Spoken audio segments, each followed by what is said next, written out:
Today I want to talk about finding joy in challenging times. Lately I've been hearing from many friends and sometimes even in my own thoughts, the challenge of how do I find joy when things seem so troubling about me? One friend of me recently said, how can I celebrate, laugh, or plan anything joyful when the world is going to hell in a handbag? Or another said to me, I was walking down the street and I saw these young kids in their parkas with their parents, and then I saw the faces of those kids in Ukraine trapped at train stations. And another person said to me, thinking about raising kids, what's the point of trying when climate change is going to end things? So maybe you've had some similar experience, some similar thoughts. Sort of, what's the point? Everything is really in tough shape. Now, every generation has its own challenge, but for our generation, we kind of thought that global plagues and European invasions and homegrown militias, well, they were a thing of the past. But over the last few years, it's been a bit of a shock, and we're not really sure. We thought we knew where we were going, but we're not sure what the future holds. And this has impacted our little church, Church of the Holy City. We're a little microcosm of what's going on. You know, we had a grand vision for our building. We were going to do major repairs, and we would begin a rental program for spiritual entrepreneurs. And it took a couple of years to kind of get the building in safety shape. And just as the last piece of major work was being completed, the pandemic shut things down, and we went digital. And then we thought, well, this will ease up, in a couple months. And then it was a couple years. And then in the meantime, as it sort of opened up a little bit, we had violent marches on 16th Street. And then we had an insurrection at our Capitol. And then there were new strains of the pandemic. And then in recent weeks, you may have heard me joking about truck convoys circling our city. And we've had to cancel events because the helicopters flying overhead of the city right now are so loud that people can't do recordings. So that's just our little church and just the little struggles of we thought we knew where things were going, but we're not so sure, and it's been challenging. That's led us to cancel, it's led to financial loss, it's led to uncertainty, and that little story of the church are the things that many of us are feeling in our personal lives. I know for me personally, there's been a lot of sadness. Obviously, as a pastor, you're going to hear from people. We've had death in the church, we've had struggles and the pandemic and so forth. And I know for me personally, there's many times the image I have of myself is, that comes up during my meditation is sort of standing in the ocean where large waves kind of smack you in the face.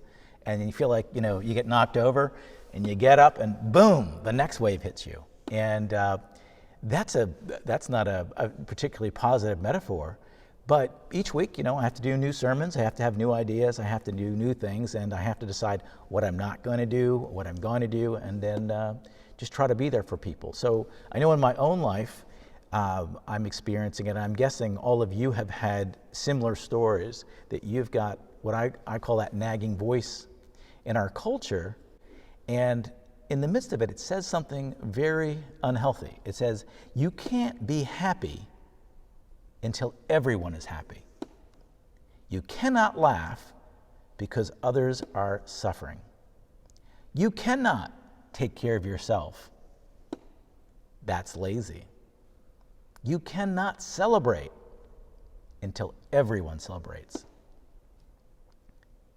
And I can tell you these voices that we hear at times are not coming from angels.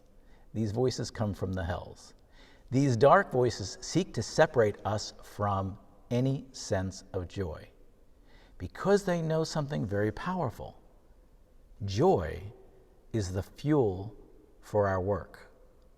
When we lose our joy, we lose that fuel. And when we squeeze the joy out of our life, we're not good for ourselves and we cannot help others. Jesus teaches us something very profound about joy in a time of chaos on Palm Sunday, when we read in the readings today as he came into Jerusalem.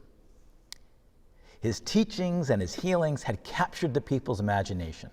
His message that God is love brought enchantment back to a people living under a very self-righteous religious fundamentalism. He got lots of attention and lots of praise. And as he got that attention and he got that praise, he also became much more of a threat. Whenever bad people see good emerging, they try to suppress it. And there were those in his time who had gained financial status, power, political power, in that system that existed.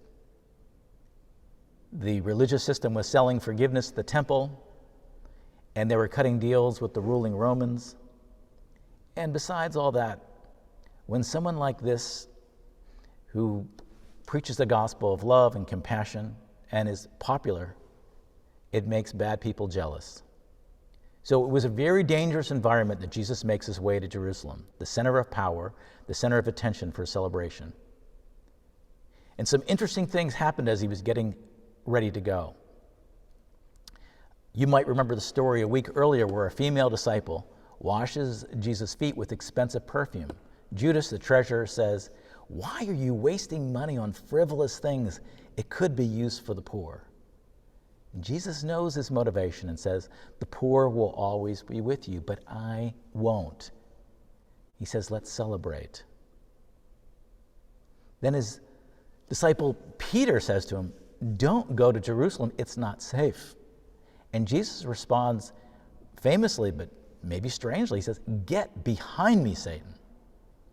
Essentially saying, in effect, don't tempt me with safety. He teaches them, for whoever wants to save their life will lose it, but whoever loses their life will find it. There's a paradox in finding joy. To find it, we need to lose our selfishness. Only when we're living for others can we find purpose, meaning, and joy in our lives. And as we see, as Jesus comes in on Palm Sunday, joy is a season. We have it all in 1 week.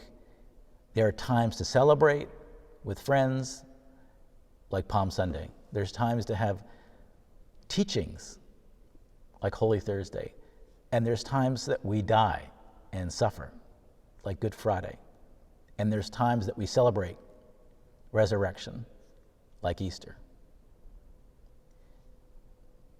But what Jesus is teaching us in this week is that true joy does not come from avoiding conflict. It does not come from avoiding suffering. It's when we step into it with God's guidance. And we seek out those moments that we can celebrate, that there is a good time, when we can laugh, because we'll need it for what's ahead. When he arrives in Jerusalem, the crowd is pure joy. And the religious leaders essentially say to him, "Shut down this crowd." But he tells them, with really a joke, that the joy of these people is so incredible that if they were silenced, even the stones would be crying out with joy. On Palm Sunday, Jesus arrives in Jerusalem celebrating and laughing. And he knows what's next. He knows what's coming in the days ahead. He knows he will be betrayed by one of his closest friends and denied by another. He knows he'll be mocked, humiliated, and tortured until he's executed.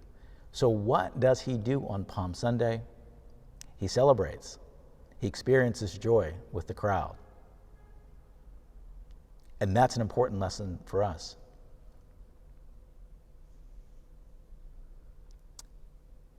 We need to find the time to celebrate, relax, and laugh. And only then can we go back and fight the dragons in our life and in the world. And we have to develop practices in our own life that prepare us for the tough times. And we need to do this in advance of the tough times, and they need to be ongoing. The most important practice that I think we could develop right now, and many of you are developing at this very moment, is finding a community that cares about you and building them up and knowing that you are there for them and they will be there when you need them. Last week we had our first ever board retreat out in West Virginia, and what struck me about the beautiful people that God has called to Reimagine Church here at Holy City is that we laughed a lot. There was joking and kidding and telling ghost stories by the fire, and it was fun. And while the world might feel like it's falling apart, and the future of this church will not be what we imagined 5 years ago, and there was chaos and sadness, we laughed and we celebrated. And I remember singing happy birthday to Malcolm for his 83rd birthday in front of a bonfire. It was a community, it was beautiful, and we were gathering to do our best to imagine how we could be of service in this crazy world. So building community is maybe the most important spiritual practice to build joy, in building a community of people who are in service to others. Another spiritual practice that we can build up that's not mentioned much in a lot of the writings of the Bible or Swedenborg, but it's very important, and that is taking care of our health. It is funny in Swedenborg's life that one of the first things angels tell him is, don't eat so much. And it's like, of all the things you could say to a mystic about heaven and hell and the next world, it's like, take care of your health.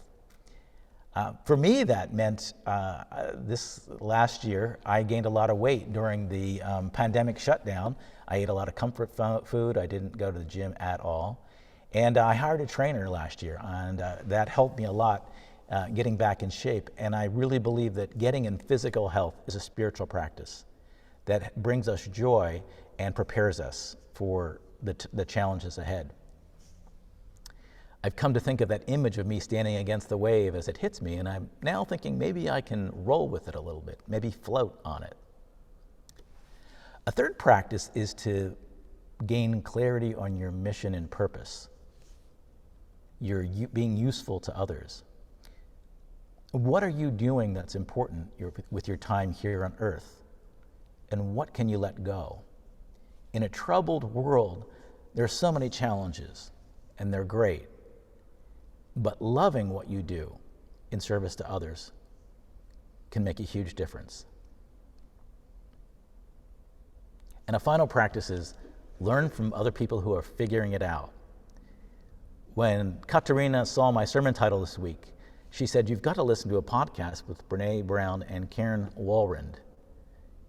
And so, of course, I did. And it's just, the podcast is the author, Karen Walrond, who I had not heard of before, wrote a book called The Lightmaker's Manifesto, How to Work for Change Without Losing Joy. And the podcast was full of good information. I immediately bought the book. I've not read it yet. But that would be a good practice. And I will put that, we can put that into the chat and also into next week's newsletter. But look at people who are doing it well. If we can engage in community, if we can take care of our health, if we can live purposeful lives, and we can learn from other people who have done it better than ourselves, we can develop a practice that can bring joy in tough times because we'll need it. So this Palm Sunday, I ask each of you to find something that brings you joy. Find a way that serves you and gives you meaning. Find people who make you laugh. Tell jokes. Laugh at yourself. Find someone who needs your help.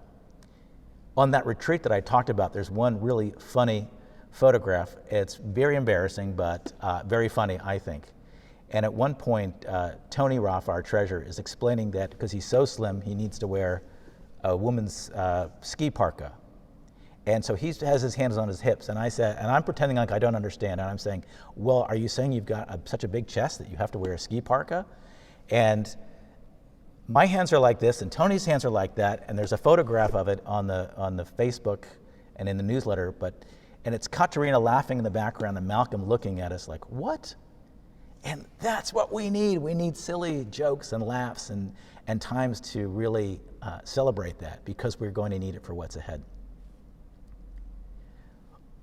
So find time to recognize joy in your life, and recognize that joy is not the absence of suffering, but it's the peace within it.